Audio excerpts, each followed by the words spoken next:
This is NFT Culture. I'm John. I'm joined by my social aid partners, Mike and Mike. No Mal. Mikey, welcome back to Texas, man. Thanks, man. How Good was to it? be back. How That was was it? cool. It Yeah, was yeah. awesome, man. Give me the details. I want to hear all about it, but I'm primarily interested in Apefest just because it's been all over Twitter, and I saw the big Snoop Eminem, and I had a bit of FOMO. So, Mike, tell me about it. Yeah, so for me, I mean, first off, you had to kind of apply for tickets. So you weren't guaranteed to go to any specific night. So I personally got tickets for Monday. I tried to get Monday and Wednesday. I ended up getting Monday night. Okay. So I went Monday night, first night. So probably wasn't quite as crazy as other nights, but it was huge. I was shocked at just the level of production of the thing. Like, it definitely seemed really expensive. They had the gigantic ape statue that was like 50 feet long, maybe bigger. I don't know. It's huge. I got a picture in front of it. I'll try to share it in a little bit. The event space was massive. When we got there right when it opened, and the line was like so long, like probably several thousand people waiting in the line. But it did move pretty quick. So we got in by about like 30 minutes after open.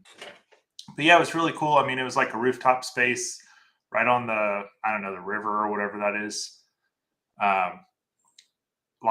Plenty of space, free drinks. They had some seating areas that were nice. The stage. While I was there, like, Amy Schumer did like a stand-up little session, which was pretty good. We didn't end up getting to stay for too long because we wanted to go back to the NFT Culture Crypt Gallery King of Midtown event, VIP event. So we only got to stay for a little bit, but yeah, it was really cool.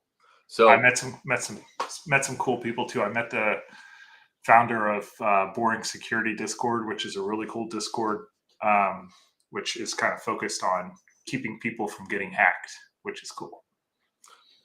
Mike, was it just you by yourself, or was Mal with you, or how? No, I went with my wife. You were able to get a +1 this. Okay. So last year in last Apefest, in order to get a +1, they had to go with you and wait in line at the pop-up stand and get a wristband. They had to be there with you and get a wristband with you. So it was kind of a pain to get a +1 last year. This year, they just had to show up you had to submit for a +1 with their name, and then you just had to show up at the door with you. And so you could get a +1 a little bit easier this year, which was kind of nice. Definitely, it seemed like people were trying to buy the +1s. Like, people were walking through the line trying to buy the +1s. I'm not sure if that worked for anybody. It probably did.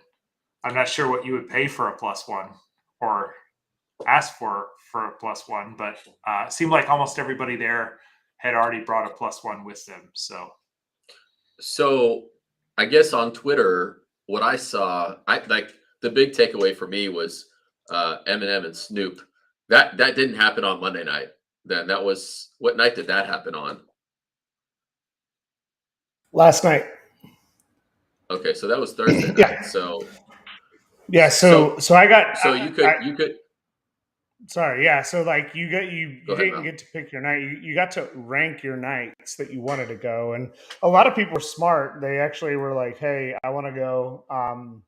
They picked the last night first because they assumed that that would be the biggest name in the space, and they're not wrong by any shot of the imagination. But then, like, it was just a crazy experience. I went the night after Mike, or the 2 nights after Mike, and saw the Roots and Future, and it was raining and sad. But the polish is, like Mike said, the level of polish that event had is unlike anything I've ever seen in my entire life. It would put Fortune 500 company events in Vegas to shame with the amount of polish and like the smoothness of whether you're buying merch or wanting a free beer or free pizza or anything else. It was literally unlike anything I've seen. Wow, that's insane. Yeah, they had some cool. So I guess it was of the apes and stuff. Like, they had in one of the rooms, kind of leading up to the event, they had, like, I don't know, maybe 300 or so apes just kind of on the wall. Like, I remember when you got the tickets, you had to or you had the option of saying whether Yuga could use your ape image for the purpose of the presenting it in the conference. So I checked yes, hoping that maybe I'd get selected and be presented somewhere, but I didn't see mine. But they had one room where it was just completely, all the walls were plastered with ape pictures, which was really cool. They had this gigantic boat. It was like a sailboat, like something like 100+ foot sailing yacht, like this massive thing. And it had these huge sails, and the sails were like ape art on the sails, which I don't know how you custom make a sail for a sailing yacht that has ape stuff on it, but that was crazy. Maybe that was the Yuga Labs guys. Maybe they bought this gigantic yacht. Who knows? Got ape sails on it, which is crazy if true. Um, there was like a lot of like digital, like really large format digital displays with like a lot of apes paraphernalia on it. It was really cool. So I take it this was much bigger than last year's event, like a whole other level now. Yeah, I mean, what's really, I mean, if we can go off Apefest, but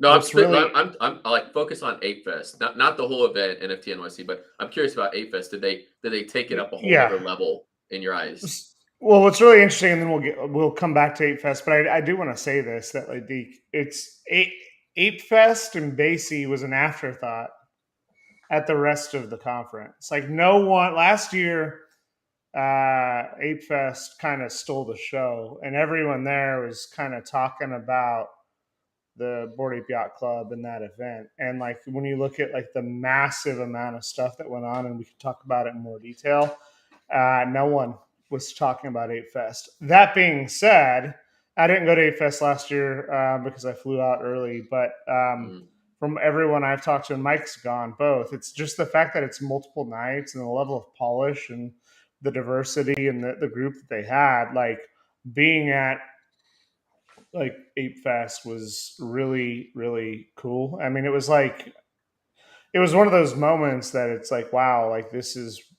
unlike anything I've ever seen. And what like just the level of execution and polish is unparalleled in any like not just like events, but any event I've ever been to in my entire life. This was unlike anything like it.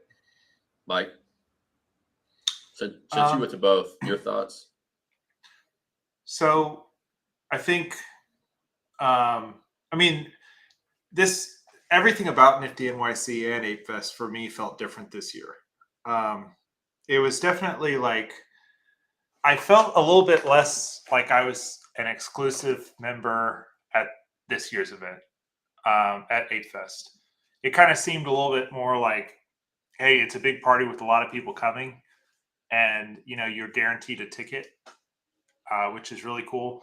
But I don't know if it was like as strong and cohesive of an identity as it was last year. Like I feel like all the Apefest stuff I did last year, like there was a lot more cohesion and camaraderie amongst the people that were bouncing up against it. Like a lot more people kind of called me out for being an ape at various points last year than this year. And Nifty NYC kind of felt the same, just in general for me, from my perspective.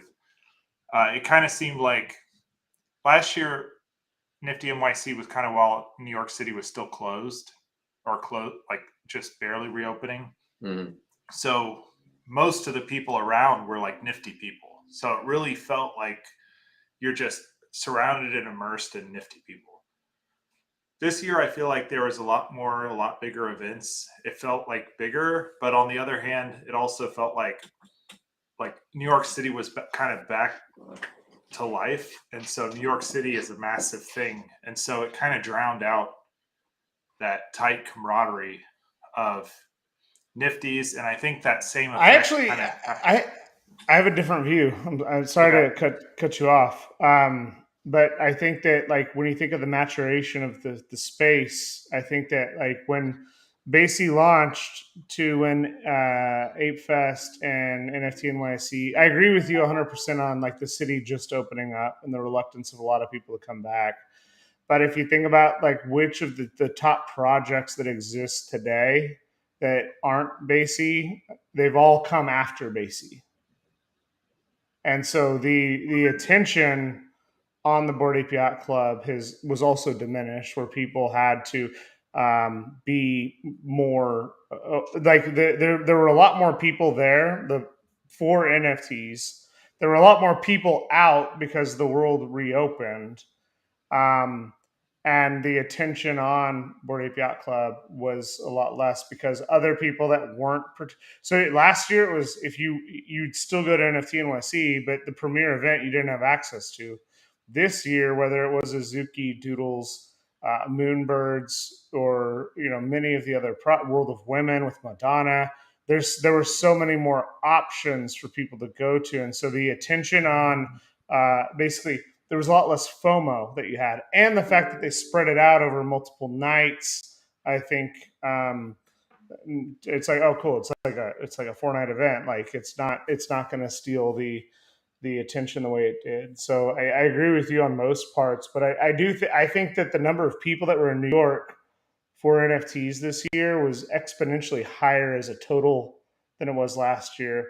But I do think the combination of so many more projects launching that have taken some of the attention away, and the opening is the main driver of why it wasn't the only thing that was talked about. And like the bad press right before, it was all fake and FUD and didn't make sense.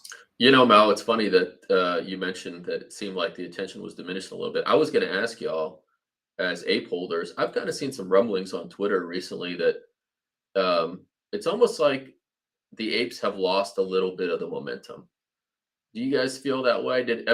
It sounds like it kind of played out that way at the conference, where they don't have quite the attention that they had, 3 months ago in terms of the overall NFT space. Do you feel like there's some people are turning on the apes a little bit? I mean, know there's was a FUD hoping campaign. I was hoping we were going to start with NFT NYC in general and then Yeah. talk about Apefest, because Yeah. there's so many Yeah. good things that were art focused, and Mm-hmm. so many exciting, like there's like so many artists and people were there, and I want to spend more time on that than Ape. Like I don't want to make this an Apefest 22 Yeah. podcast, but Yeah. like here's the thing: right, wrong, or indifferent. Like the court of public opinion can is a lot different than like what's there. So like all the haters of NFTs are automatically all gonna hate Bored Ape Yacht Club. And then like you hear Gargamel's response today on like the stuff. I wish he had done that before the event, but like no one knew that Bored Ape Yacht Club was going to turn into the phenomenon that it did. And so it's like, how can these be? How can you play like 17D chat, like such crazy chess moves, knowing when you're launching this project and all this stuff that all this negative press is gonna like come out, and how do you combat it? And so like that being said, I think that it's all like I think it's just innocent people being silly and not knowing that like there's second and third order impacts to the decisions if this unicorn shot happens, which it did. So you don't fault them for that. But what you also have to think about is that for me personally, as a Bored Ape holder, like it sucks. Like I mean, like this is like first world problems. It's silly. It doesn't like it's going to sound really contrived and like, but like waking up every day to have to check the price. Waking up today and it's like, oh, what negative press is coming out? Not just about Bored Ape Yacht Club, but NFTs in general. It is one of those things that does stay in my mind. Like it's like, okay, is now the right time to get out? I bought it so low, and Mike also was in so low that it's like it doesn't matter, and we're lucky. It's luck, and like that's the other thing is that if you bought it for 60 ETH and it's at 80 ETH now, like that, you're having a very different mindset thinking about this. But the other thing for me, and I don't want to like dig too hard on Bored Ape Yacht Club, is that like no matter how well they execute, the odds are that they're not going to be perfect from now on because they have so much attention, because all those things that are happening. And so it's kind of one of those things that do they just at this point are they done focusing on the broader world? And this was one of the things that actually excited me about NFT NYC is that this separation of like the broader NFTs from Bored Ape Yacht Club. Now Bored Ape Yacht Club can be its own thing without having to worry about all the attention.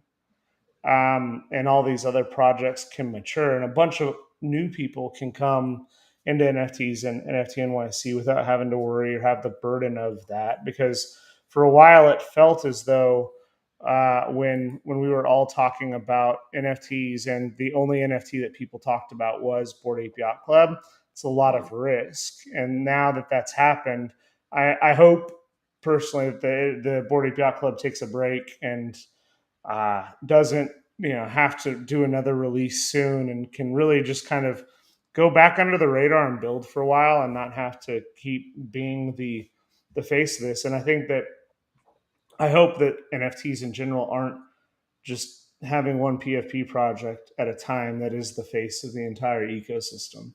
I don't know, Mike, what are your thoughts? No, it's a great point. I really like that point of, they need kind of their space to do what they're going to do. And definitely, it always sucks to be the person at the top. It's like Tom Brady.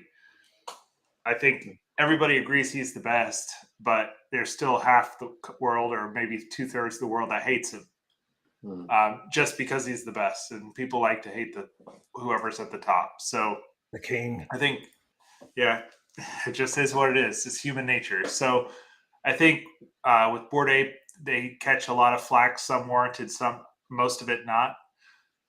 And now that they're kind of slightly less in the spotlight, it'll be nice if they can go back, because for a long time they executed everything really, really well. And even this Apefest kind of shows that they can execute things very well. So I think if they're able to kind of go back and then focus on their ability to execute well and kind of do some cool stuff for a while, I think that's all everybody really wants from them. I think, it's never good to have something be the face of a movement, because then like any flaw gets assigned to the entire movement. Like the fact that it's a monkey JPEG that you can copy paste causes people to just completely dismiss Nifties, which is not really fair. So hopefully there can be other premier use cases that can come out of Nifties that can become prominent on their own rights. And then we can have just a lot of kind of diverse little niches in the ecosystem. The one last thing I'll say about Apefest, then maybe we move on to something else, is did y'all notice who the big sponsor, or Mal, did you notice who the big sponsor of Apefest was? Polygon. Yeah. Polygon threw a lot of money at Apefest.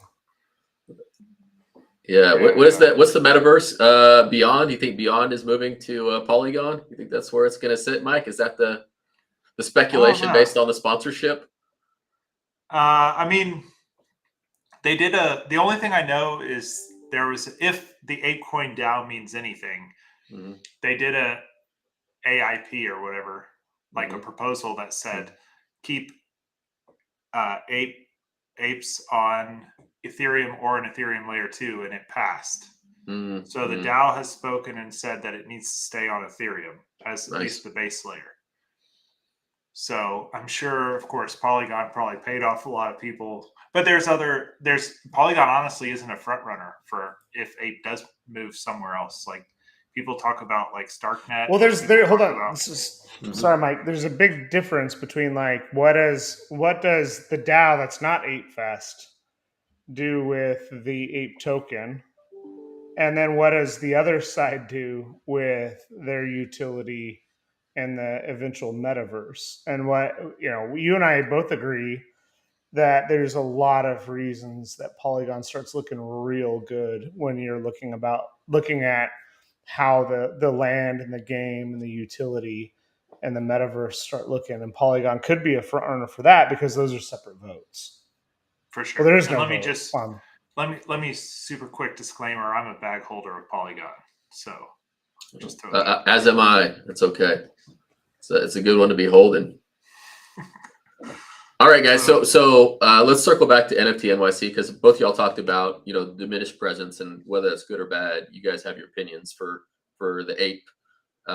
What project do you think gobbled up the lion's share that y'all saw while you were out there? Mike, you first. Was there anyone that stuck out that really made a statement while you were out there, you heard most people talking about as you were just walking through and just casual conversations?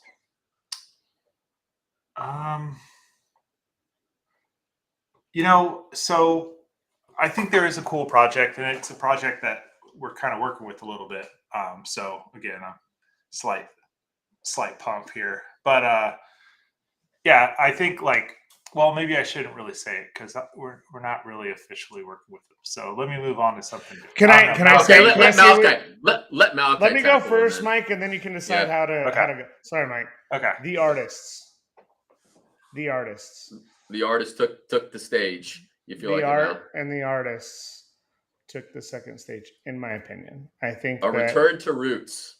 I don't necessarily feel like that was the case last year. They were definitely a part of it, but I'm not necessarily sure they were the focal point in most of the conversations that I was involved in. So Mal, it was different for you this year.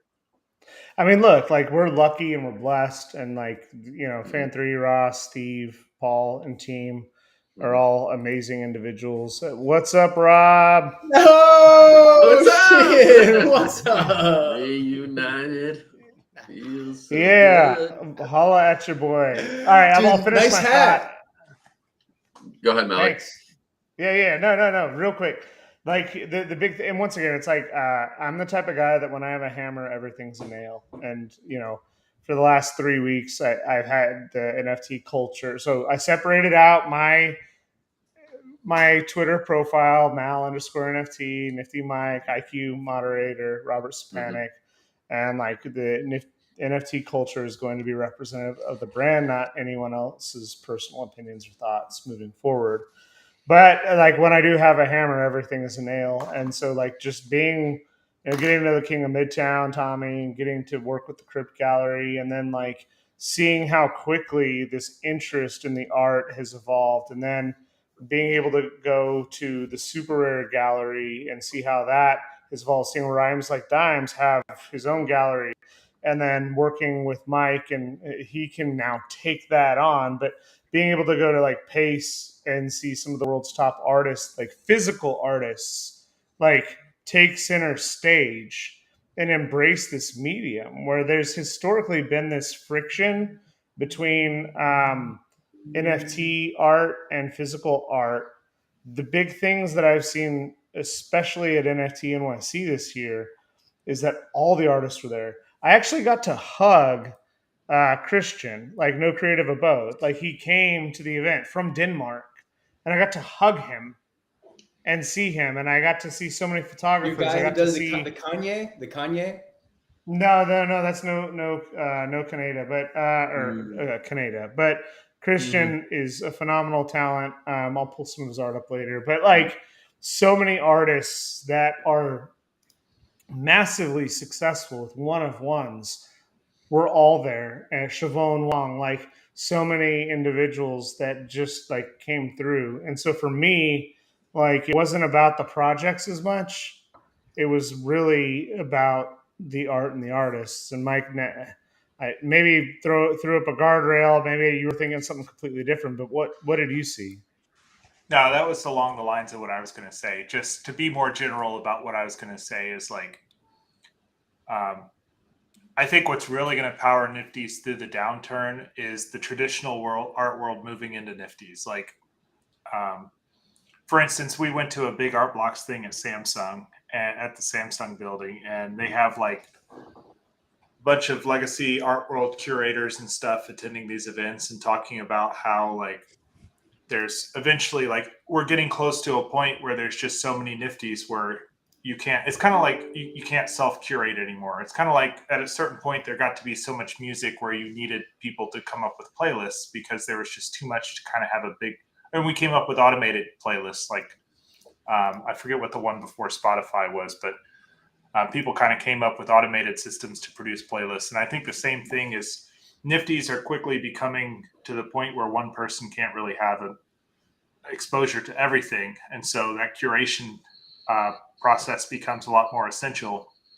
And so I think just the nature of curation is going to kind of elevate more traditional artists in the space. And I think that the traditional art galleries and stuff are realizing that. And it felt like they had a much wider presence at Nifty NYC this year.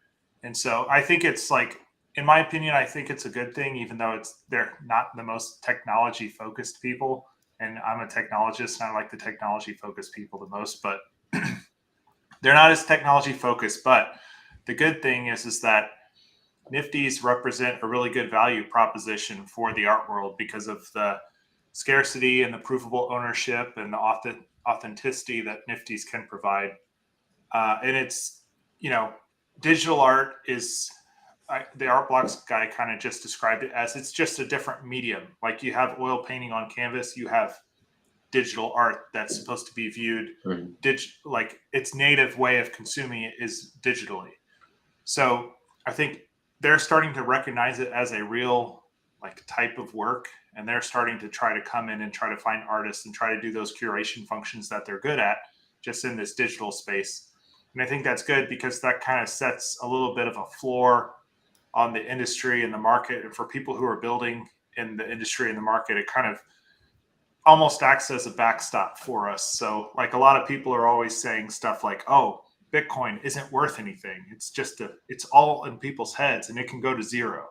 Mm-hmm. But when you have use cases like the legacy art world coming into Nifties, that means that it can't ever really go to zero. It might drop a lot, but it'll always still be worth something because it has a practical application. And so I think it's a really good sign. I think we as people who are kind of more comfortable in the space have a lot of work to do to explain to them like what it really means to do stuff digitally and with Nifties and why Nifties have value over just, putting the flash drive into the monitor. So Mike, if I understand you, it sounds like you felt like the spotlight was more so on legacy, the legacy art world. That was the biggest takeaway you saw. Like I don't more spotlight was on them. I would say maybe the people, there was a tide of those people. There was a broader appreciation for art than there had been last year. Yeah. Art or traditional art or physical art? What do you mean? You're NFTs. So what Mike just said is that like what's your canvas, right? Mm-hmm. And the appreciation of NFTs as a canvas for an artist by traditional artists. By traditional artists, but also embrace and galleries and stuff. Yeah, like I think we're really close to a massive, and like we see behind the curtain a little bit, but like the fact that the Bloom team was featured in Calgary with Andy Warhol, like some of the stuff that's on the horizon, like there's art is art is art is art is art. Like so now I think there's a new appreciation for the previously. There was a lot of apprehension for NFTs as a canvas to be used to express art. And I think that canvas is now being more broadly embraced than it has before. Wait, hold on. Eminem was there, right? Snoop Dogg was there, right? Mm-hmm. He was. I think it's about putting together the physical with the NFT stuff, man. Well, just from what I saw from the takeaways on videos and the streams and stuff that I saw. Well, I saw that the live doodles minting process was pretty slick. Did y'all see that? Pulling the levers down, it mixes together and stuff in this big machine. Dude, it's sweet. Like the user experience is getting much better. Like the tangible user experience. I agree with you, but maybe I'm just being grumpy. You should make a nifty shop where you come and you pull levers and stuff, and it makes nifties and things like that. I mean, I think that the physical digital integrations are really cool. I think that's that's imagine awesome. Sorry, I want to get this thought out. I have a lot of strong opinions today. Maybe it's just fatigue, but like, so there's two things, like the physical digital. You know what's really going to be cool is because like Mike's going to do this and no one else is going to do it ahead of him. Imagine you go to the Crypt Gallery. There's fucking, part of my French, 80 screens, right? But those screens are actually similar to infinite objects where you could actually take that off. And you could take that screen, like this really nice little piece home with you, but like you're buying the NFT that's with it. And that like that physical digital piece is like really important. No one's done that? Because not yet, but like think about like when I'm at the Crypt Gallery, it's real to me. Like when I see all this art on these screens, it doesn't matter that this was printed and Takashi Murakami signed it and it's real, right? And I have something on the blockchain, and when I buy it, now I own it and I own this physical that is a representation of this, and it becomes real to me. The issue that I have, the Doodles thing's awesome, Eminem, and so like you quickly like talked about like three different things that are like really important. One is utility, but I don't want NFTs to only be utility, right? Access to a private club where I get to watch Eminem No one and Snoop cares. put out one of the best track ever. Like that's sick. That's sick, and I love being a part Only of that. for top tier stuff like that. That's top tier. Or a That's band. top tier. Yeah, or a pizza membership or a discount.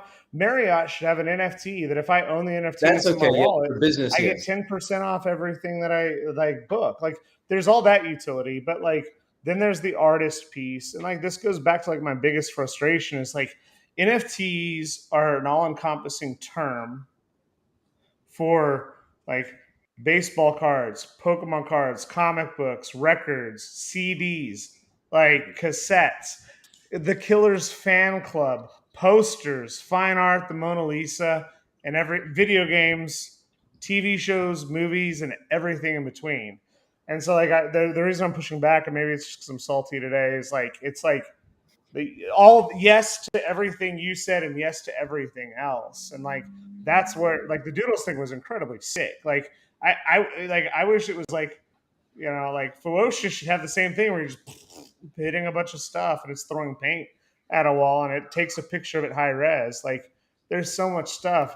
That's what excites me though, is because NFTs actually represent anything that you want it to be can be expressed now with an NFT. The final thought that I have real quick that's going to contradict everything I just said and affirm that Rob is right about everything is that I actually was on a long walk this morning, like just trying to decompress. And what actually was interesting to me is that like NFTs can also be a counterbalance to social media, because like right now, like NFTs right now are inherently fickle, right? We can't be in 20 discords. We can't be in 100 discords. And so we selectively choose the number of communities that matter to us. We choose what if I value this Moonbird more than this Bored Ape or the Suzuki or this art collective like Bloom that are together, I'm going to spend more time in that. And what that does is it removes the endless feed that's coming through my social media streams. And so that access, that utility, and that community actually hones it in, and it actually decreases from I'm one of 7 billion people on the earth to one of 500 million people on Facebook or billions of people on Facebook to I'm one of 1,000 or 10,000, but I only have attention for these 3 to 5 things, and so automatically I've decreased the amount of noise that is coming into me. And so I do think that NFTs represent this really unique idea that could be incredibly powerful if it's used properly. It could do some really cool stuff. And I'm going to shut up for a long time now. Well, your hat's cool. Did you get it in New York? No, they shipped it as quick as they could so I'd wear it, but I wore my Moonbird hat the whole time. Moonbird. You still got one of those. Did they have a party? Culture one. They did. Yeah, I'll get you guys NFT Culture hats, and the merch will come to the rest to everyone else soon. I got a new NFT Culture hat that I like a lot more. I didn't go to the Moonbird party. I spent a lot of. I spent most of my time at the Crypto Gallery just because like we started this. And everyone knows this, but Rob, like you got us into the art, so it's like my new mantra is come for the PFPs, stay for the art, right? Like, and being around these artists that it's changing their lives and they're innovating. So I skipped first night of Apefest that I had access to. I skipped the Moonbirds party. I spent a lot of time really just meeting so many artists and really just embracing the fact that art is so critical to what we're building right now. As far as the number of people compared to last year, what would you say? at Same? NFT NYC as a whole? Yeah. I think it was probably bigger. Bigger. Okay. I was telling Mal this before you got on. I think like because New York City was kind of waking back up. I mean, New York City seemed kind of like it was when I visited it, like before COVID. Right.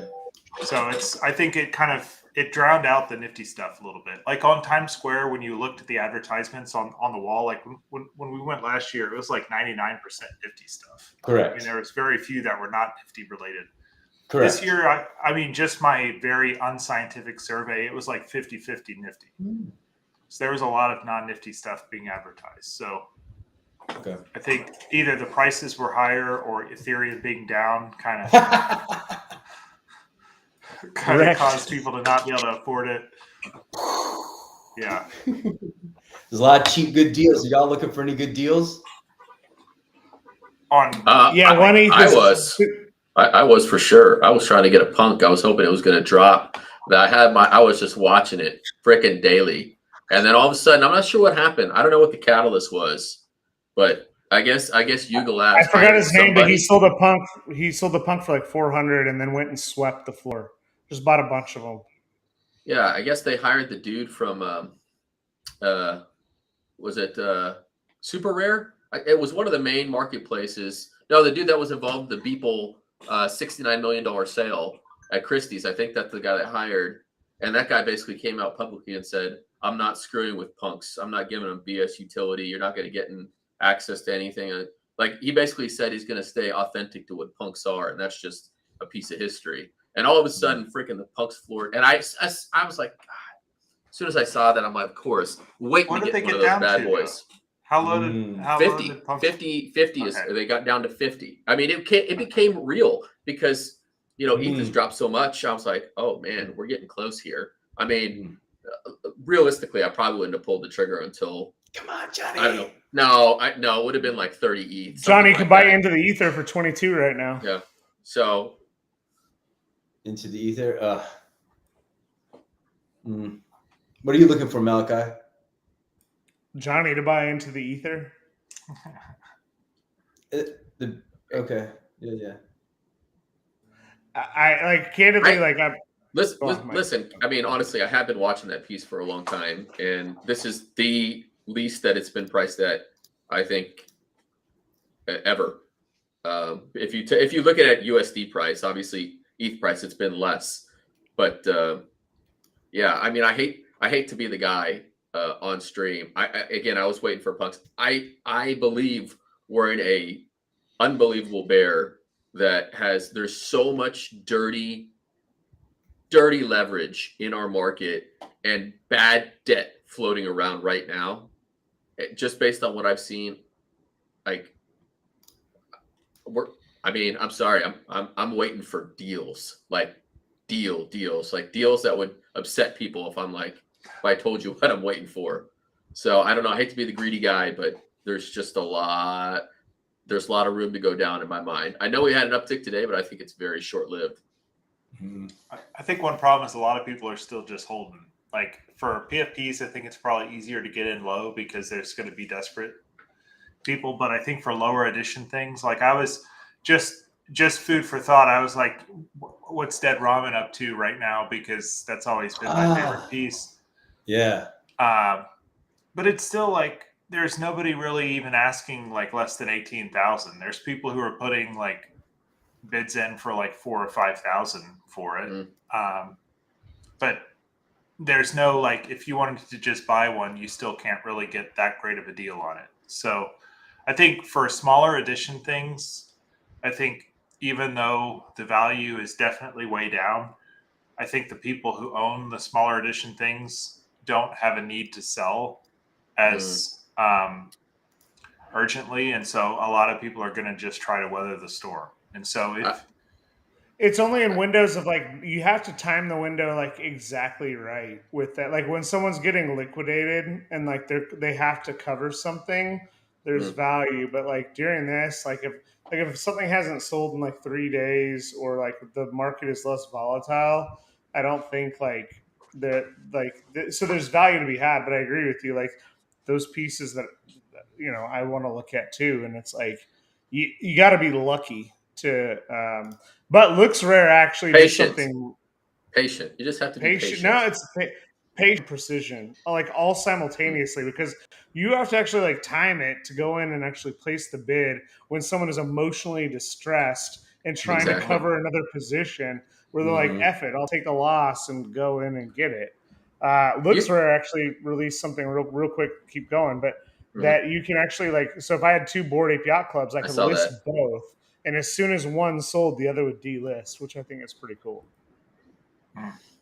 Yeah, I feel like there's a lot of funds and folks that are still holding these pieces that are going to have to sell. And I mean, it's sad.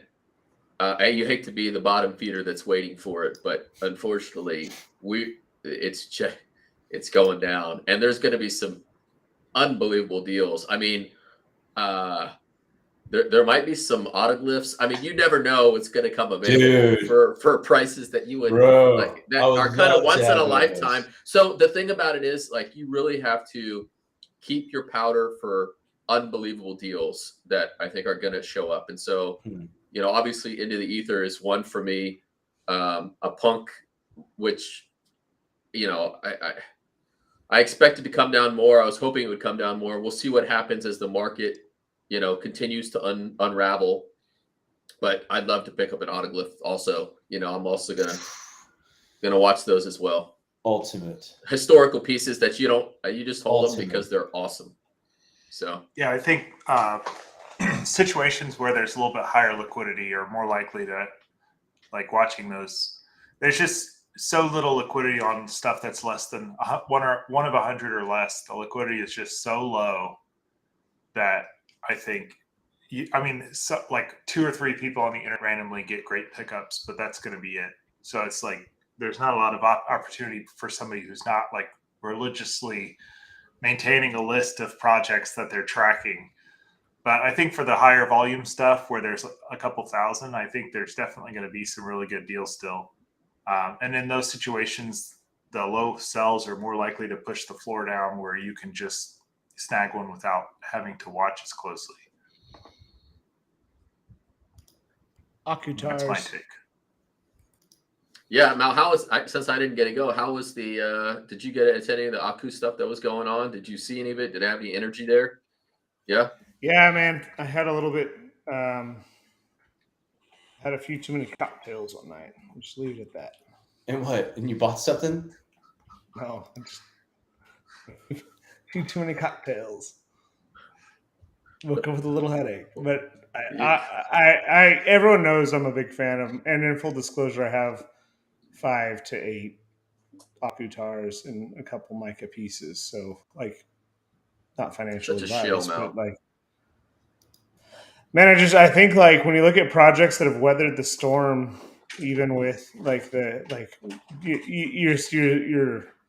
you're set at such a disadvantage with the damn contract, and you can still kind of maintain like the potential upside is just unlike any other. That's my personal opinion. You know, the other I just looked at hash masks. It's back to like 0.4, like, which is like, oh, is it? I saw it down to 0.31 at one point. Wow. I wish I bought at 0.31. I think I still might. That one's weird because of the 15,000. They really went big on that one. Yeah, but it's like all arbitrary. It's like 0.0000. Like it's just it's all weird for me. Like what if granted it is, if you look at it in percentages, the supply is 50% more than most projects. But then if you look at the number of NFT collectors, it's decreasing percentage wise on a daily basis.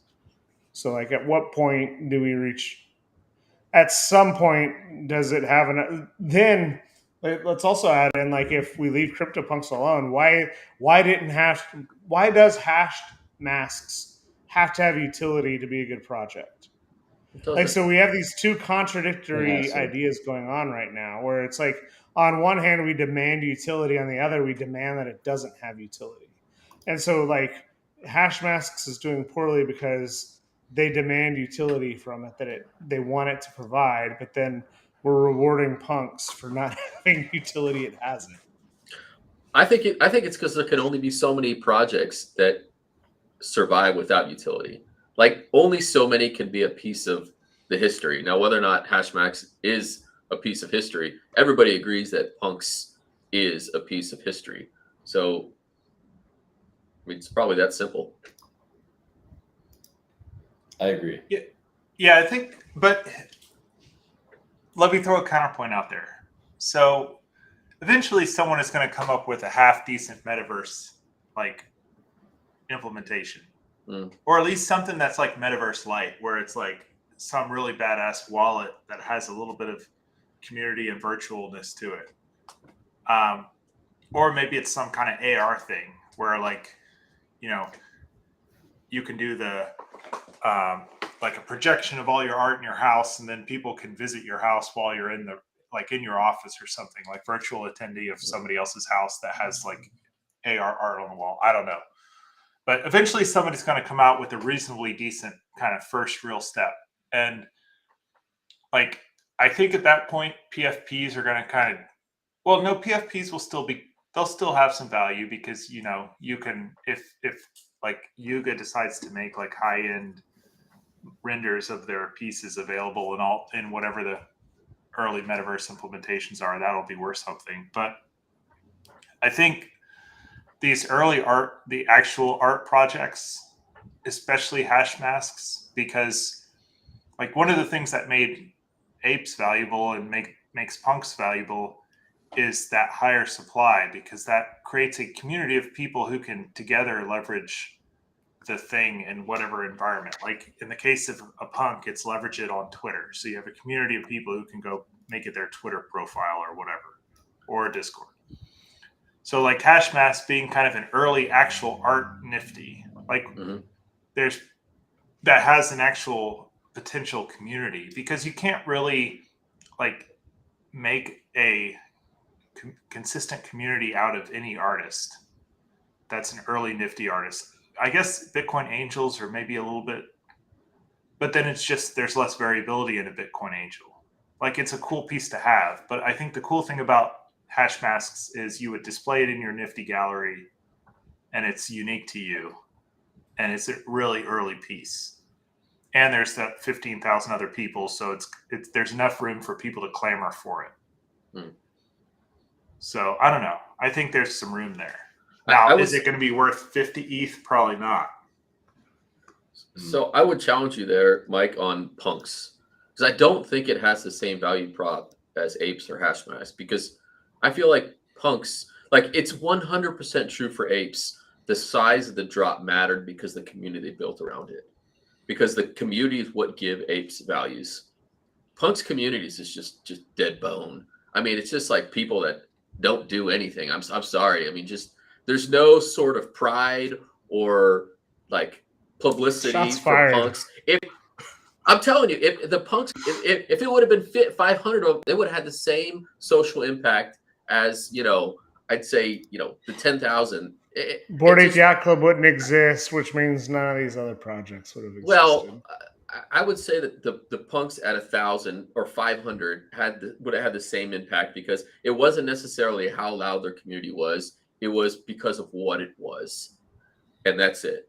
So, I mean, that's always been the beauty of punks. You just own it because it's a piece of history. That's it. I disagree. I think that like prominence matters, right?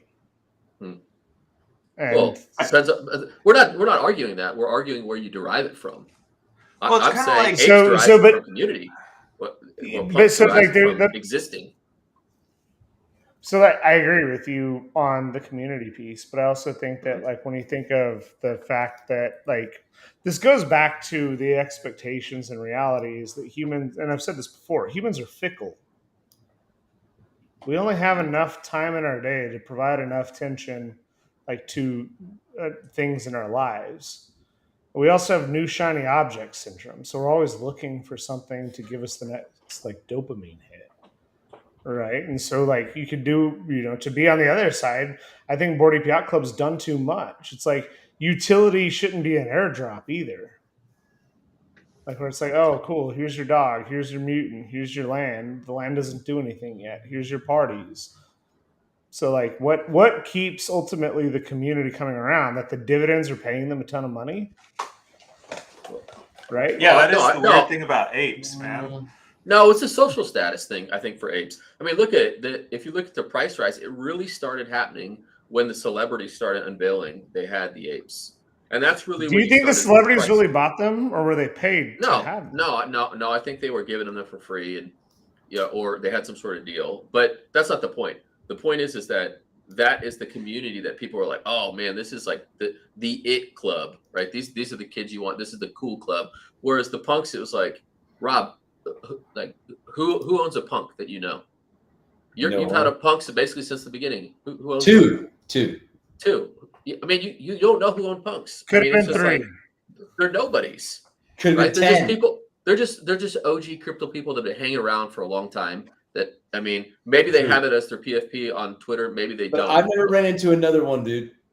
Only at NFT NYC last year did I run into some because I was, talking to everybody and things like that. Yeah. So that's what I'm saying. I just feel like the community is Not just online. no offense to the punks. I feel like I'm y'all on are the Discord, but I feel like you're making a case of why punks are going to be valuable, like more valuable in the future, not less valuable. I am. I 100% believe. No, but not. I mean, short term they're going down. That's when you pick them up. But long term, I think they're a piece of history and they're going up. But they will always, I think, struggle because they're actually underneath Yuga. Like that pickup was like the end of, I think, ridiculously high value for the punk because they're going to be capped as at second class inside the Yuga umbrella. Even with this new guy they brought from Christie's. I'm going to disagree with that one. Here, let me counterpoint you real fast. Okay. Here's the thing: is Larva made a bunch of, let's call them terrible business decisions, like being all wishy-washy on the copyrights, then flooding the market with a bunch of various additional dilutions, and then sticking with like, we're not going to provide you any utility when everybody wanted utility. Maybe that was a good decision. Maybe it's a bad decision. Whatever the case is, I feel like Larva was a liability. And I think what's good about Yuga is Yuga might not do anything with it, and actually Yuga has gone out and kind of said they're not going to do anything with crypto. They hired the guy that said they wouldn't do anything with it, which is fantastic. I want that job. Yeah. And by the way, Yuga said they clarified the rights of the punks. You have commercial access to them now. They got rid of that stupid 100K limit. Yeah. So I think it's almost like they took it and they put it into a history book. And I think the fact that they did that, and the fact that now it's in the history book and it can just be its own thing, I think that gives it, I think that removed the ceiling that was on it, that was placed by Larva Labs. Yeah, I agree 100%, Mike. By the way, I definitely think the rights transferring to Yuga was better than Larva holding it because, that was a mess. But the best thing would have been if there was some sort of punks collective that could have purchased them as opposed to another separate company like where you can never direct your own future. Yeah, I mean, that's what I'm saying. Like the ceiling existed under Larva. It is higher under Yuga, but if it didn't exist at all, if it was just free space by the punks like community, some kind of foundation. Yeah, I think there's risk on both. Right, it existing on its own is risky, and if some horrible person gets in charge of the foundation. Yuga Labs has shown that they're imperfect, and I'm not trying to like neg on like Yuga Labs. I'm wearing a freaking mutant hat right now, and I still have all of my stuff. But I think that like I also think like barriers to entry. Like there could also be another thing that it's like at some point there could be a 30K project that flips all of them, like because it comes at the perfect time. It's perfectly accessible. It provides perfect value and utility, and then becomes valuable. Like I don't want to presume that like the order of projects as they've been released is going to necessarily be the end all be all. I think The that bar is going to be so high for anything in the future. I think First- that we're The gonna first have so project much that comes more. out with the metaverse that's even slightly metaverse that even slightly attains metaverse-esque like expectations. Whatever PFP is associated with that, could easily become the top dog. Yeah, no doubt. Agree 100%. What if it's the other way around, like Decentraland? I mean, or something like that. I think Decentraland and Sandbox have created a business model where they can continue to make money without delivering a metaverse. Yeah, I don't want to like. I don't want to get into. That's I don't super want to get into cynical. this. No, but like, Yeah. let's separate like NFTs from like actual stuff, right? Like, there's like, how many people spend time in Decentraland and Sandbox a day? 1,000, 2,000, 5,000. How many people spend time in Roblox a day? How many people spend time on Minecraft a day? Fortnite. How many people spend the Fortnite a day? Like, the odds of like, and look, I'm looking at Sam. Like, if you want to look at something, John, that I'm looking to go. I mean, Mike and I are massive fans of metaverse. Like, I want to be as risky and as wide as I can be in a general principle on every possible metaverse that we can, because I believe some metaverse is going to make it, and I want a piece of that. But the current usage rates, the entry barriers, everything else, like, I think that, I mean, like, I've said this before, like, all Fortnite has to do is go to Basie and say, hey, if you like, connect your token proof to our wallet, and then you can use your mutant or Bored Ape in our metaverse. And now everyone that has a Bases, first, they're going to start playing Fortnite because it's cool. Second, they're going to want a social flex.